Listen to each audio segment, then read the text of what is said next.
Welcome everyone to Keep It Social's Creator Podcast, a podcast where we sit down and get to learn about everyone's favorite YouTubers, influencers, and industry players. Today is our second episode. My name is Paul Espina, and with me is James Limit. Hello, everyone.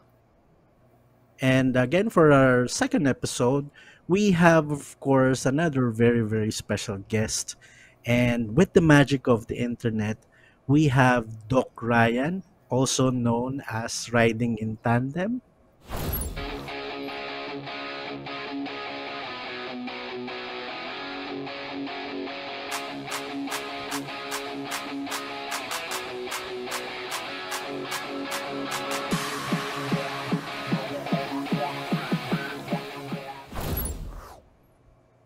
Hello! Hello, everyone. Hello, Doc Ryan. Hello. Wow naman, napakasaya naman dito sa podcast nyo. Hi Sir James, hi Sir Paul. Hello, Salamat sa Doc. nag-invite niyo sa akin. Hello. Oh, you're welcome, sir. You're very, very welcome. And we're so happy that you're here. And even parang feeling namin big time na kami kasi second episode pa lang, ano na, RIT, riding in tandem na kagad. Tapos tinanong ko lang kayo, and here we are. I'm like, and yeah, we're still goosebumps pa rin. And yeah, thank you so much for being here. Thank you so much. Grabe naman, sir. Ano lang tayo, tropa-tropa lang. Ganyan lang talaga pag magkakaibigan. Thank you, sir. Thank you, sir. It's so nice to be a friend, for sure. So basically, Doc Ryan, just to give you a few idea lang of what we're doing here sa Creator Podcast. So yun nga, katulad ng intro ni Paul kanina, we try to invite yung mga YouTubers, mga content creator and influencer kasi ang main goal namin is to spread the word or the idea dun sa mga tao na gustong maging influencer din. Like you, like me, na gusto ko rin maging influencer. So actually, I'm gonna use this podcast para matuto din sa mga tips and tricks na mabibigay na mga kagaya yung successful YouTubers, influencer. So we have sets of questions, Doc. So tatanungin lang namin sa inyo yun, and then just be honest and answer. And yun, we're just gonna have casual conversation lang. Yan ang mga gusto ng mga audience natin. Okay, so all right, so Doc Ryan, can you give us a little bit of background, a bit of yourself, and parang yung creator journey niyo po sa YouTube and things that you do for maybe yung medyo very few na hindi kayo kilala. So, yep, go right ahead. Okay. So, bale, I'm Doc RM, kaya nga Doc Ryan kasi dentist talaga ako. So, ang profession ko talaga, dentist. Pero ang passion ko talaga, cars. So, yun. So, kaya kami nagkaroon ng channel, maraming reasons no? Pero sabihin na natin, passion ko talaga yung kotse. So, yun talaga yung gusto ko. For the others who don't know, probably not into cars, RIT is one of the biggest YouTube channels, and they have over 460,000 subscribers, and actually napanood ko nga yung first episode nila like yesterday, and that was 4 years ago, I think, if you still remember, Doc, nung yata sa motor nyo, and that was pretty cool. I think parang napansin ko naka-nurse ano pa yata si Ma'am Elaine. It's pretty cool. So yun, guys, and then yes, for anyone, I'm pretty sure through the years RIT has grown so big, and we're so happy na you're here. So nag-start kayo ng YouTube channel kayo ni Ma'am Elaine. By the way, guys, Ma'am Elaine is Doc Ryan's wife, beautiful wife. And then how do you ano ba yung scene nung 4 years ago sa YouTube? Do you still remember? So, sa kotse kasi, yung usual naman na nandun, syempre Top Gear, Philcoche, Auto Industria.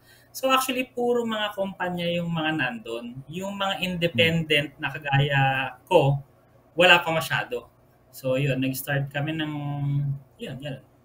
Tapos actually ang marami noon yung mga motovloggers. Sila J-Mac, sila Gaki Moto. So more on motor. Kaya parang gusto ko nga maging ganun, motovlogger. So, ba't kayo nag-switch sir sa sa kotse? Since may motor yung una yung idea. Okay, kasi so bumili kami ng expander. Tapos parang kasi siya noon nung bumili kami, ang choice mo pa lang is BRV, expander, at saka rush. So yun lang yung choice mo talaga, wala ka nang magagawa. Ngayon, yun nga, yung choice namin expander. So nagustuhan namin siya. So yun, video namin siya. Ang nangyari, dahil marami rin palang mga tao na kagaya namin na naghahanap ng yung affordable ba na 7-seater na pampamilya na hindi naman talaga mahilig makipagkarera. So parang naka-jackpot kami doon. Kumbaga, vinidyohan namin ng video hanggang ngayon parang nasa 17 episodes na yata yung expander series namin. So yun. Wow. Actually, parang yun yung nakikita kong parang secret technique ngayon sa YouTube no? And even sa TikTok. It's sharing the information hindi na siya tulad before na puro ka lang entertainment, music, 'di ba? Ngayon talaga parang mas nagbo-boom when you're trying to share good information sa mga tao. Parang sa channel ni Doc Ryan, nagsimula lang sila kasi gusto nilang i-share yung experience nila and then yung mga opinion nila dun sa car na nabili nila. And ganun din sa first episode natin kay Don, kay Not a Pro Driver. Bumili siya ng Tigo 8 Pro and then dun din nag-start yung video na paggawa niya ng video kasi he wants then to share yung opinion and yung knowledge niya about a certain thing. So I think ganun na talaga no? Kung ano yung gusto mong iparating sa mga tao, I think YouTube and other platforms are a good way to get across yung idea mo. Basta yung information mo rin, pag sinishare mo, kumbaga, haluan mo ng personality mo. Yung parang originality mo, ganyan. Kung sino ka, tas kagaya kami, di ba? Parang ang naging take namin, parang couple, family, so ganon. Kumbaga, kung sino kayo, yun, pakita mo rin. Oo nga. Doon ko rin na differentiate si RIT versus sa other wala if I'm not mistaken parang walang couple no, na reviewer, na car reviewer Kaya talaga nung nakita ko yung channel mo, Doc, talagang natandaan ko agad kayo at sabi ko nga before nung nag-usap tayo, Doc, because of you at saka sa video ni Not a Pro Driver kay Don, kaya ako napabili ng Tigo 8 Pro kasi yung video nyo talaga yung nag-stand out talaga. So, tama yun. Ang ganda nung idea nung binigay nyong info sa amin ngayon na lagyan ng personality para mag-stand out ka, no? I like that. Tsaka not only that, Doc, yung pangalan nyo, bakit riding in tandem? Pero it's a sobrang genius name siya. I mean, kasi it's so, alam ng tao kung ano yun And that, ano ba yun? Was it like planned or naisip nyo lang ba?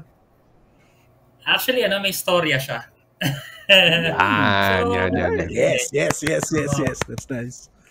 Dati kasi, hinahatid sundo ko si Missy sa school. So, ang nangyayari kasi, yung school niya, yung kalsada sa harapan, ginagawa. So, sobrang haba noon, kaya sobrang inaabot ako ng more than 1 hour para lang mahatid siya sa school. Sabi ko, magmotor na lang kaya tayo. Para kumbaga mas mabilis tayong makarating doon, tapos mas madali, matipid din sa gas. Sabi niya, sige. O di, sinundo ko siya, hatid ko siya. Tapos naka-jacket pa ako, syempre, naka-helmet, ganyan. Tapos naangkas siya sa akin. Tapos biglang lumabas yung kaklase niya, sabi, ano kayo, riding in tandem? Ayun, tapos tawa kami ng tawa. Oo, tawa kami ng tawa. Pagtawa namin, sabi, okay, yan ang pangalan natin, riding in tandem. Wow. Very very genius oo, madali tandaan. Actually, coincidence din. Pero natuwa kami. So sabi ko, paano ba to? Isa din kasi sa mission namin dito sa channel kasi kung hindi lang magbigay ng knowledge sa kotse kasi kumbaga gusto rin namin mag-spread ng good vibes. So para lahat tayo masaya lang ganun. So masaya rin siya, So, natuwa kami. So, yun. Gusto lang namin masaya lahat. Tama Doc, kasi nga yung aura nyo. Guys, if you ever meet Doc Ryan in person, I remember alam ko ilang beses ko na sabat to, pero the first time I met Doc like earlier this year, yeah, definitely good vibes talaga, and yung iba kasing, hindi naman lahat, pero may mga ibang YouTuber na na-meet ko, parang intimidating, medyo tatakutan ka. Pero kay Doc Ryan, yung smile niya, tapos, I remember, ilan pa yata yung subscriber, wala pa yata 100 nun, and then, binigyan nyo na kagad ng plug kaya you've been my friend. So, wow, doon ko na Paul bilis Kaya, yeah, definitely good vibes, and makikita nyo naman yung sa videos nyo, it's yung intro nyo pa lang di ba? Sino po nakaisip ng intro nyo? Lupit na intro di ba? Oo, di ba? Yung may storya po ba sa intro din? Wala naman. Gusto, kumbaga parang yung mga reporter kasi, di ba, parang kung may sa pagsasalita, meron silang mga kanya-kanyang take, di ba? Kumbaga, kunwari kagaya si Noli De Castro. Paano ba to? Sa TV Patrol, di ba? Kumbaga pag sinabi niya ganyan, alam mo na siya yun, di ba? So parang ako kasi, parang gusto ko may signature din ako na sinasabi. So parang yan nga, good day guys. Yeah. It works, it really works. Tsaka ang ganda ng idea mo, Doc, na may mga kumukuha ka ng ibang YouTubers na good day guys, ganun din. Ang ganda kasi very memorable din talaga Tsaka bukod doon is yung jingle, yung music, intro music nyo, yun din talaga yun.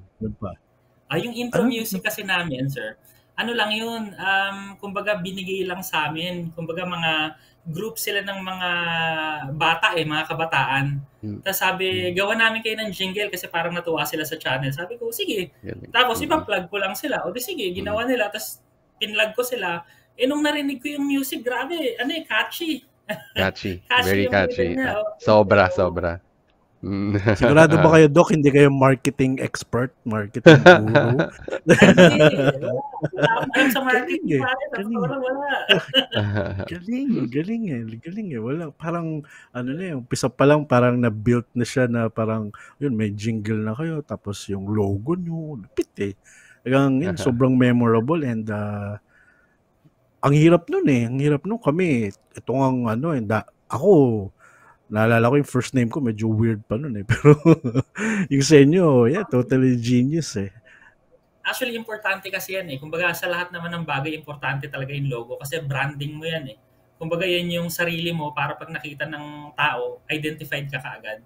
So yun, importante talaga yun. Tapos may meaning din yung logo. So, kumbaga, kagaya nung sa amin, parang simpleng lines lang, di ba? Parang RIT. Pero may meaning yun Actually, yung mga curve nun, ibig sabihin yun, parang approachable kami. Tapos, meron siyang parang break doon sa R, di ba? So, ibig sabihin yun, yung hindi kami masyadong, basta hindi masyadong seryoso, parang ganyan. Tapos, kaya nakaslant yung mga letters nun kasi, kumbaga, flowing lang kami. Ganon, parang ganon. Oo nga. Pero may kasama kami professional na gumawa nun. Actually, maganda for sure. Yun nga, memorable siya. Talagang, ano po, Doc, yung pinaka mahirap or challenging part na yung mag-create ng reviews yan? Ano po yung, and then can you give us an idea, like yung typical day nyo po when you start a review or when you start shooting a video? So, para sa akin kasi sa pag-shoot, ang pinaka nahihirapan ako yung mag-start. Kasi parang diesel engine kasi ako Kumbaga, meron pa akong time para mag-warm up. Kaya kumbaga, kunwari nag-shoot na kami ngayon, parang hindi, yung energy ko parang wala pa. Parang ganon. So, ako talagang yung mabagal talaga yung pacing ko Pero, pag nakuha ko naman yung rhythm ko, yun, tuloy-tuloy naman ako pagka ganon. So, yun yung mahirap. Tapos, ang nahihirapan din ako, kumbaga kasi yung mga sasakyan niya yun, di ba, parang halos lahat sila maganda na, sa totoo lang. Kumbaga, kagaya nga ng China cars, di ba? Dati, di ba, parang sabi nila, pangit yan. Pero ngayon, nakita nyo naman, di ba, napatunayan nyo namang dalawa, sir, di ba? Na maganda talaga. So, ang nahihirapan ako ngayon, yung parang, paano kong i-differentiate sila? Kasi kumbaga, parang halos pare-pareho naman yung spec, halos pare-pareho na rin yung mga drive ngayon na okay na, halos lahat naman wala nang mga lumalangit-ngit, wala namang problema. So doon ako medyo nahihirapan.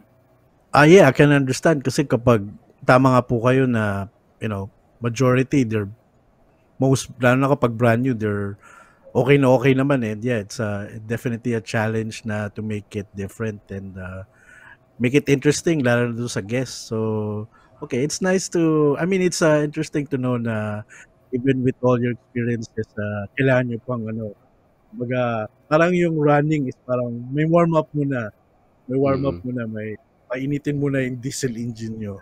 Siguro para sa mga nanonood din, kasi baka mamaya, 'di ba, mga mga gusto nilang maging content creators. Para sa akin ang pinakamahirap din kasi kung ikaw yung content creator, yung magsimula.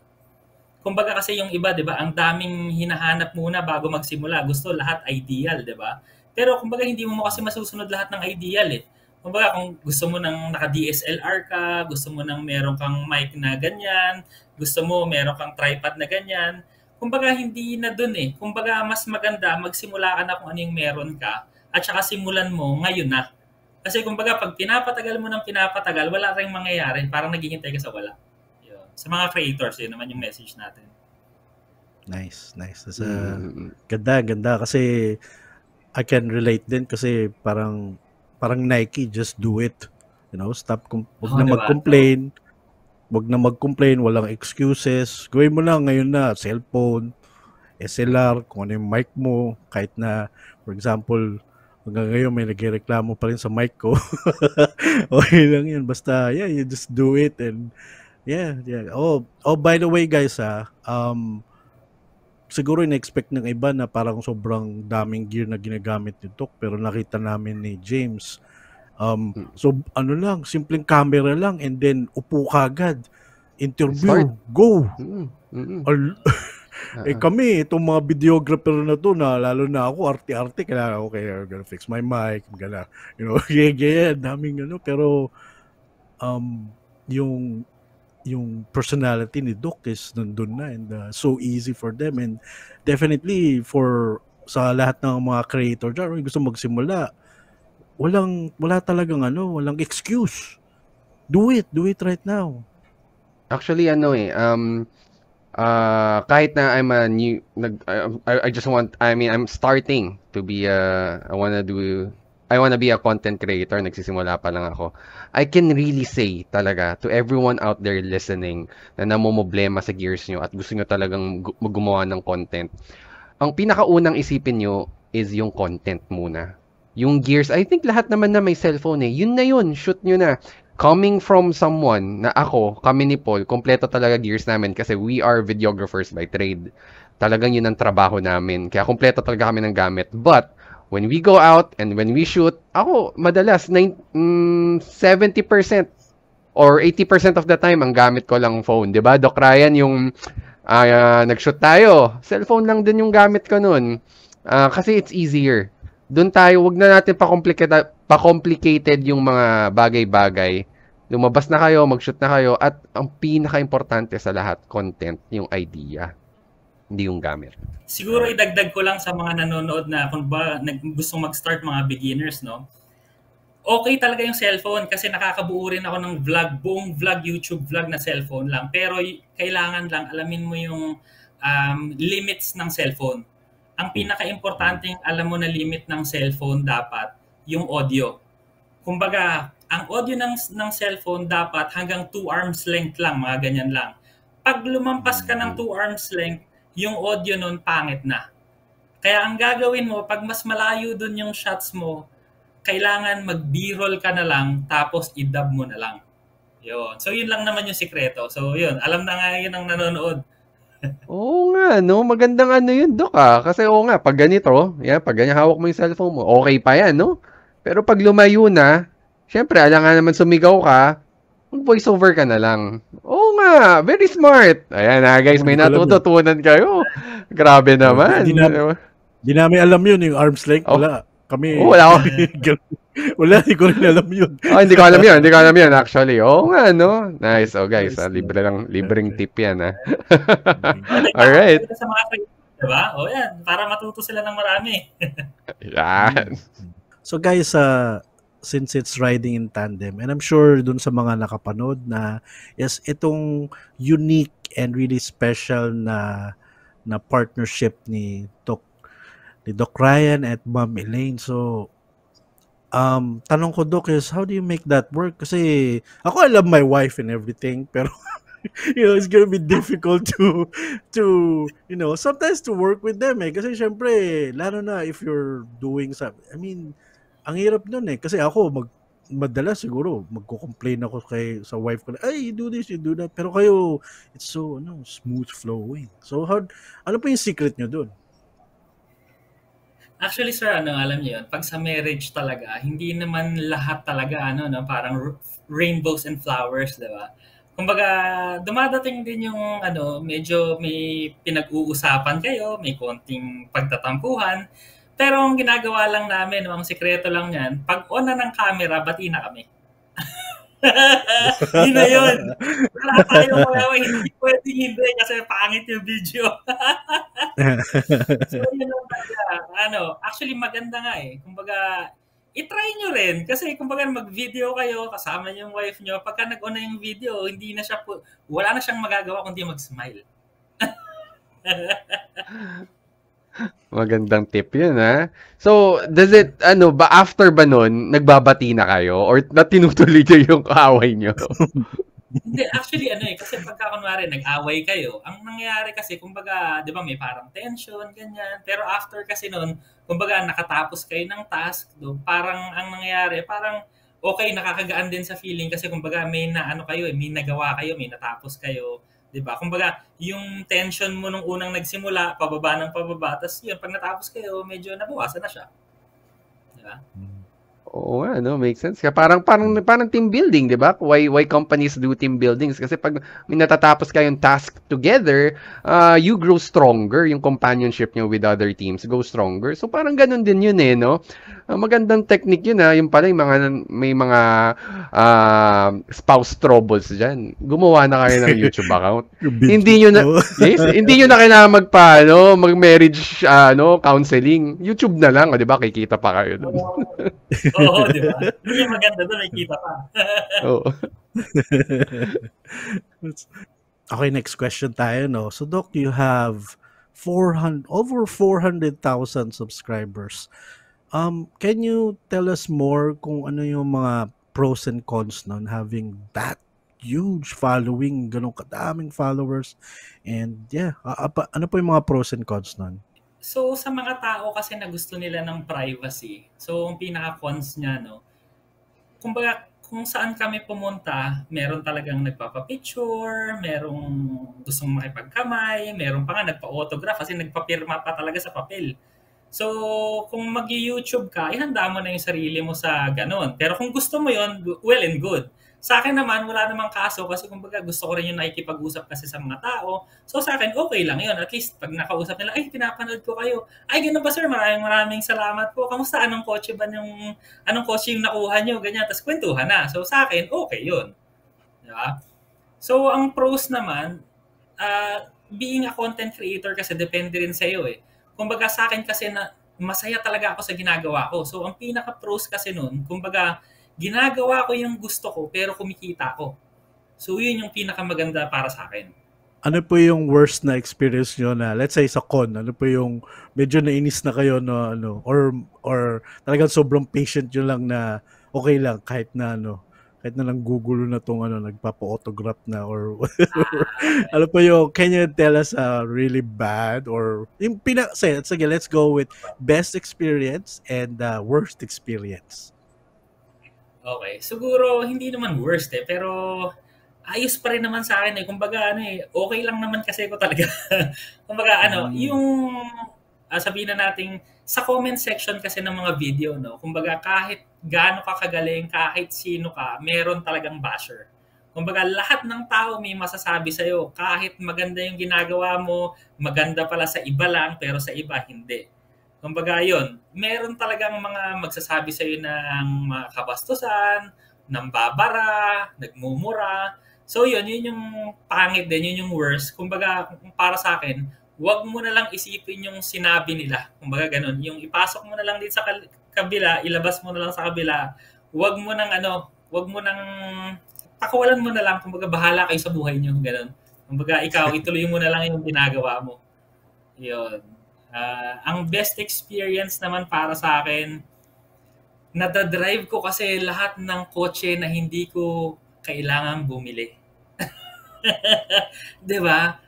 Mahilig ako sa kotse. Tapos kagaya niyan yung last na video namin. Nakapag-drive ako ng GTR R35, Nissan Z400, yung bago parehong kotse yun. Nakadrive pa ako sa loob ng truck. Libre, wala akong binayaran, libre pa yung pagkain ko. Kumbaga, 'di ba? Nag-video lang ako, nag-enjoy lang ako, nag-track day ako, natuto ko kung paano, pero may kita pa rin tayo sa YouTube. So yun, sobrang nakakatuwa talaga. So, of course, you're a husband, you're a dad. Tapos, ayan, you have this huge following. Plus, you're still you're a dentist, diba? So, how do you manage all of that? How? Kasi dami nun ah, daming. So, mahirap talaga. Kumbaga, paano ba to? Paano ba to? Kumbaga, sa ngayon kasi medyo nahihirapan talaga ako kahit weekends may ginagawa talaga ako. Tapos yun, paano kung minamanage? Wala, basta gawa na lang ako ng gawa. Kung ano yung magagawa ako ngayon, gagawin ko na lang ngayon. Gano'n na lang. Yun, just do it, di ba? Bagay na bagay, Nike.